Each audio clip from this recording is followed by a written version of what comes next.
जय माता दी आप सभी को। कैसे हैं आप सभी? आशा करता हूँ आप सभी अच्छे होंगे, स्वस्थ होंगे।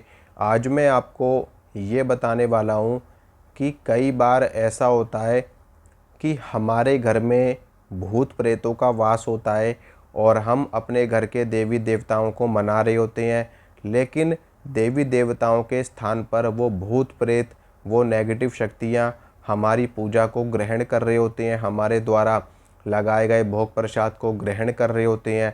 तो हम इसके बारे में कैसे पता कर सकते हैं कि हमारे घर में देवी देवताओं के स्थान पर भूत प्रेत पूजा ले रहे हैं, भूत प्रेत भोग प्रसाद ले रहे हैं, और कैसे हम उनको अपने घर से बाहर निकाल सकते हैं और अपने देवी देवताओं को अपने घर में ला सकते हैं। देखिए, ये बहुत बड़ा खेल होता है अपने आप में, जो सामान्य लोग नहीं समझ पाते। और इसी वजह से सामान्य लोग जो होते हैं, जो इन सब चीज़ों में बिलीव नहीं करते या फिर इन चीज़ों को गौर से नहीं समझते, उनके साथ में ये दिक्कतें बहुत होती है और वो लोग हमेशा भटकते ही रहते हैं।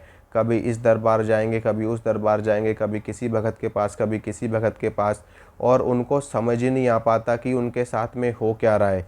क्योंकि ये जो भूत प्रेत, चुड़ैल, डाकिनी शाकिनी, मसान, ये सभी जो नेगेटिव शक्तियाँ होती हैं, ये लोगों को इस तरीके से भ्रमित करती है कि लोग समझ नहीं पाते।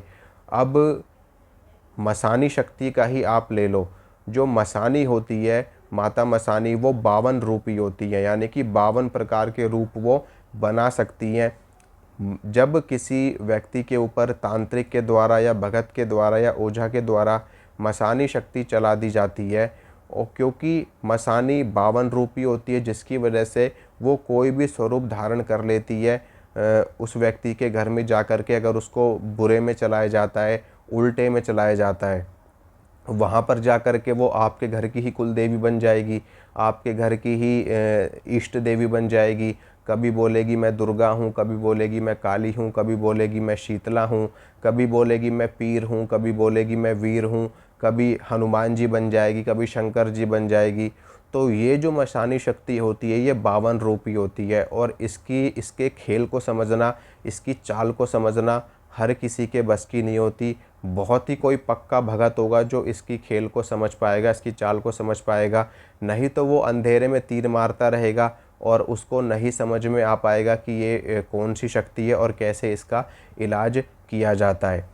इसी प्रकार से और भी भूत प्रेत होते हैं जो ज़्यादा शक्तिशाली होते हैं सामान्य भूत प्रेतों के मुकाबले, और वो आसानी से आपके घर को नहीं छोड़ते, क्योंकि आपके घर में उनको भोग प्रसाद मिल रहा होता है, आपके घर की वो पूजा पाठ खा रहे होते हैं, आपके घर के लोगों का खून पी रहे होते हैं, आपके घर के लोगों में समस्याएं बना रहे होते हैं, उनको वहाँ पर आपकी ऊर्जा को चूस रहे होते हैं, आपकी पॉजिटिविटी को खा रहे होते हैं।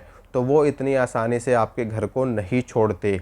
अब होता क्या है, लोग समझ नहीं पाते, लोग पूजा करते रहते हैं, पाठ करते रहते हैं, लेकिन उस पूजा को वो भूत प्रेत खा रहे होते हैं, वो जिन्न खा रहा होता है, वो चुड़ैल खा रही होती है, वो नेगेटिव शक्ति खा रही होती है, और लोग पूजा किए जा रहे हैं, पूजा किए जा रहे हैं। फिर बाद में यही लोग प्रश्न करते हैं कि हम तो इतने सालों से पूजा कर रहे हैं और हमारी पूजा नहीं लग रही, हमें कोई फल नहीं मिल रहा, देवी देवता हमारी सुन ही नहीं रहे।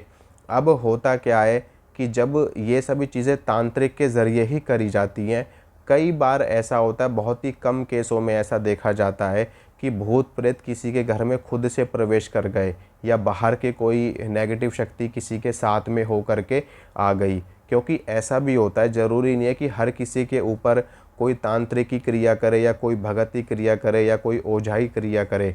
कई बार ऐसा होता है कि नेगेटिव शक्तियाँ खुद भी चल करके आ जाती हैं आपके साथ में लग करके। आप रास्ते से कहीं जा रहे हो, उसको कोई चीज़ आपकी पसंद आ गई या आप उसको पसंद आ गए, तो वो नेगेटिव शक्ति आपके साथ में लग करके आपके घर तक चली जाती है और जीवन पर्यंत आपके साथ में रहती है, आपके शरीर में ही वास करती है। आप जो खाते हो वो सब चीज़ वो खाती है, आपकी आपकी पॉजिटिविटी खाती है, आपकी पूजा को खाती है, लेकिन आप नहीं समझ में पाते। धीरे धीरे करके वो जो शक्ति होती है फिर आपके शरीर में रोग बनाना शुरू कर देती है, बीमारी बनाना शुरू कर देती है। फिर आप डॉक्टरों के चक्कर काटते हो, वहाँ पर जाते हो, आप इलाज भी करवाते हो, सब कुछ करवाते हो, लेकिन आपको थोड़े टाइम के बाद फिर से वो दिक्कत हो जाती है। तो आप नहीं समझ पाते। इसके लिए आपको क्या करना होता है कि कुछ चीज़ें हमारे शास्त्रों में बताई गई हैं, हमारे पुराणों में बताई गई हैं, जिनको अगर आप नित्य नियम के साथ में करते हो तो कोई भी दुष्ट शक्ति, कोई भी भूत प्रेत की बाधा आपके घर में नहीं रुक सकती और ना ही आपके शरीर में रुक सकती है। सबसे पहली चीज़ तो ये है कि अपने घर में आपको हफ्ते में एक बार, यानी कि या तो शनिवार को या फिर मंगलवार को, आपको क्या करना होता है कि किसी भी एक दिन, चाहे आप मंगलवार का दिन चुन लो, चाहे आप शनिवार का दिन चुन लो, उस दिन आपको अपने घर में धुआं ज़रूर करना है। यानी कि क्या करना है, धुआं आपको करना है किसका, गुग्गल का धुआं, गुग्गल का और देसी कपूर, पीली सरसों, ये 3 चीज़ें मिला करके आप अपने घर में धुआं सुलगाइए हफ्ते में एक दिन, या तो मंगल को या शनि को, ठीक है। इसके अलावा आपको क्या करना है कि रोज़ आपको कवच का पाठ करना है। कवच देखिए, हर देवी देवता का अपना एक कवच होता है, अपना एक रक्षा सूत्र होता है। जैसे कि अगर आप देवी के भक्त हैं, माता के भक्त हैं, तो आप दुर्गा कवच का पाठ करिए, और वो दुर्गा सप्तशती में दिया भी गया है, अथ देव्या कवचम के नाम से। उसका आप रोज़ पाठ करिए, तो उससे क्या होगा कि जो माता की शक्तियाँ हैं वो आपके चारों ओर पहरा लगा देंगी, जिससे कोई भी नेगेटिव शक्ति आपके शरीर में प्रवेश नहीं कर पाएंगी, कोई भी दुष्ट शक्ति आपके शरीर में प्रवेश नहीं कर पाएंगी। और आपके घर के लिए मैंने आपको बता दिया कि आप वो धुआं सुलगाइए अपने घर में, गुग्गल का, पीली सरसों और थोड़ा सा देसी कपूर आप उसमें डाल करके, आपके घर की सारी नेगेटिविटी ख़त्म हो जाएगी। इसके अलावा अगर आप राम जी को मानते हो तो आप राम रक्षा स्तोत्र का पाठ करिए। आप हनुमान जी को मानते हो तो आप हनुमान चालीसा या बजरंग बाण का या संकट मोचन हनुमान अष्टक का पाठ करिए। आप भगवान शंकर को मानते हो तो आप शिव रक्षा कवच का पाठ करिए। भैरव जी को मानते हो तो भैरव रक्षा कवच का पाठ करिए। मैं आपको ये नहीं कह रहा कि आप भक्त किसी और के हो और आप किसी और देवी की या किसी और देवता का पाठ करिए। मैं आपको आपके इष्ट देवता से ही संबंधित रक्षा सूत्र आपको बता रहा हूँ। तो इनमें से कोई भी चीज़ आप ज़रूर पढ़िए, इससे आपको बहुत फ़ायदा मिलेगा। एक तो इससे ये भी फ़ायदा मिलेगा कि आपको देवी देवताओं की कृपा भी मिलेगी। दूसरा फ़ायदा ये मिलेगा कि कोई भी नेगेटिव शक्ति आपके शरीर में प्रवेश नहीं कर पाएगी।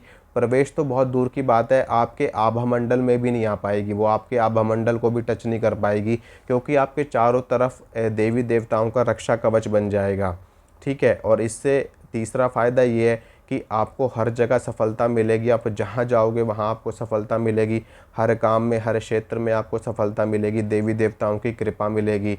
तो इन चीज़ों को करके आप नेगेटिव शक्तियों से छुटकारा भी पा सकते हैं और अपना बचाव भी कर सकते हैं। तो अगर आपको ये जानकारी अच्छी लगी है तो वीडियो को लाइक, शेयर और चैनल को सब्सक्राइब ज़रूर करें। मिलूँगा मैं आप सभी से अगली वीडियो में। जय माता रानी की।